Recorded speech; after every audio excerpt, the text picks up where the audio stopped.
you in a right-wing ecosystem? Oh no, are you in a right-wing ecosystem? Jen Psaki thinks you are. You're in a right-wing ecosystem with Theo Von and Joe Rogan. Oh no! Get out of that right-wing ecosystem, says Keir Starmer. I'll punch you right up your nuts. I'll punch you in your perineum. That space between your ballsack and your bubble. You're going to get a wallop up that before you're much older. 4 hours of Joe Scarborough shouldn't be allowed in this country. and then like Rachel Maddow, like it's schizophrenic at times. Like, yeah, I do think there should be some semblance of an idea that, look, they're kicking progressive ass right now.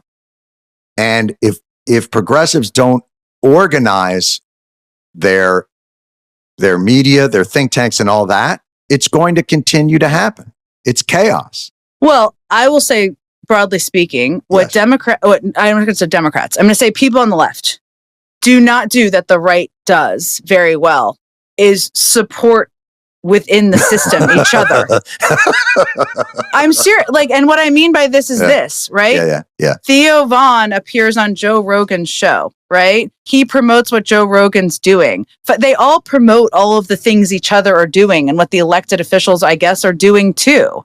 And the left is a little bit more kind of discombobulated in terms of supporting the different entities on the left. There is not a left ecosystem that matches the right ecosystem. But Ailes didn't do that either. It was the principle, the ideological principles, not the party. He and Murdoch the same way. They're promoting an ideological worldview, right? That they believe is correct. And Theo Von and Joe Rogan, I think, are different animals than any of this. Like, I wouldn't say I don't think they're part of any machine. Don't you think they're but they are still in the right wing ecosystem? Wouldn't you agree? No, I would think they're in. No, I would consider them in a more probably libertarian comedic complex, more along the lines of, and if you watch or listen to their shows, a lot of times it's just pure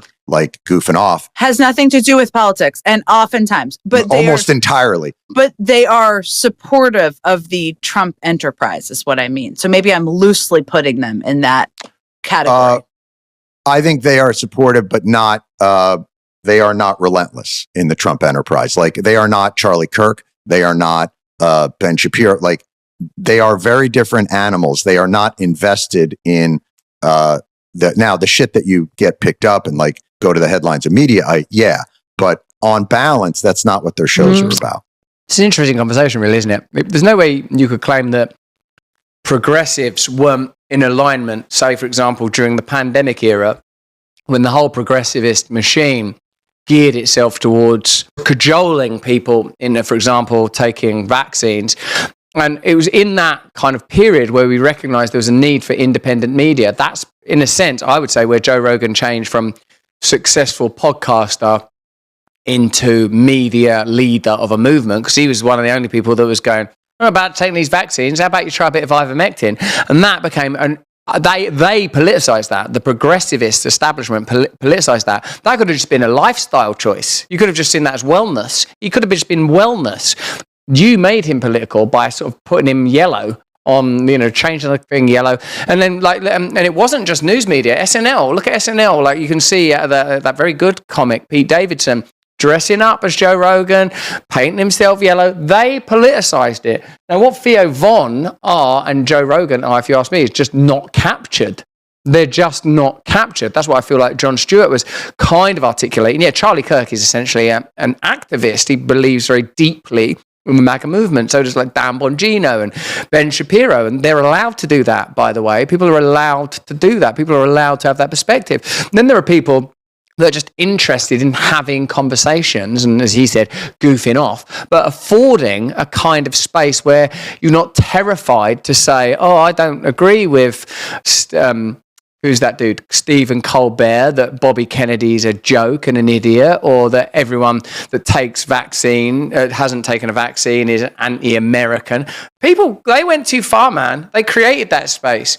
They created Joe Rogan. Joe Rogan was a figure, broadly speaking, of the liberal left. Liberalism and libertarianism needn't be that far apart. They ultimately mean just leave people alone, let people get on with it. Liberalism metastasized into, we're going to control you to protect vulnerable people. They don't care about vulnerable people. They care about control. And when that shift happened, people like Joe Rogan, Theo Von, like, I've not been on Theo Von's show and neither has he been on mine, but I can't imagine him, based on what I know, being a fiercely ideological person. He seems like he's a sort of a reflective, comedic kind of person. He doesn't really care. I mean, I don't know about care. I don't want to make, well, what do I know? But he's not Charlie Kirk, as Jon Stewart rightly pointed out. What Jen Psaki is actually saying, without saying it, is anyone who's popular in entertainment, they should fully back everything the government was telling them to do under the Democrats. That's what she means. And because you can't say that, because that's a really unliberal and unprogressive thing to say. And when you unpack that word progressivism, by the way, where you kind of wind up is this. It's the belief that human beings are the apex of power and that progress means technological and medical progress will answer all of our questions. There are types of progressivism on what is now called the right. Elon Musk's idea of colonizing Mars, in a sense, is a kind of a version, a kind of human and technological attempt to attain heaven in a very sort of obvious, symbolic way. But progressivism is the belief that we ourselves are in control of our destiny, as opposed to we are the God-appointed stewards of the planet, and it is our job to look after and love nature after we love God and love one another. And in loving God and loving one another, we will love nature and we will accommodate a wide variety of views. And any sort of cultural movement that says someone like Theo Von is a Nazi, that's out of control, man. That's out of control. That's like, he's a sort of deep, what in here, like a deep South double pour kind of crazy intuitive comic. And also when that's why I'm not down with getting on Seinfeld for being pro-Israel. Free Palestine. I don't care about Palestine. Because Seinfeld's a comedian. That's what Seinfeld is.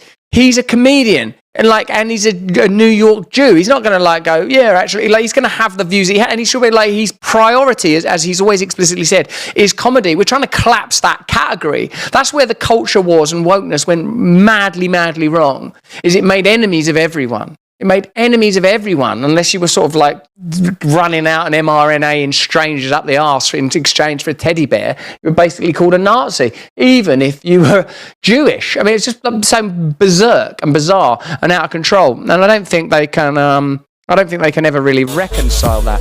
Hey, thanks for watching.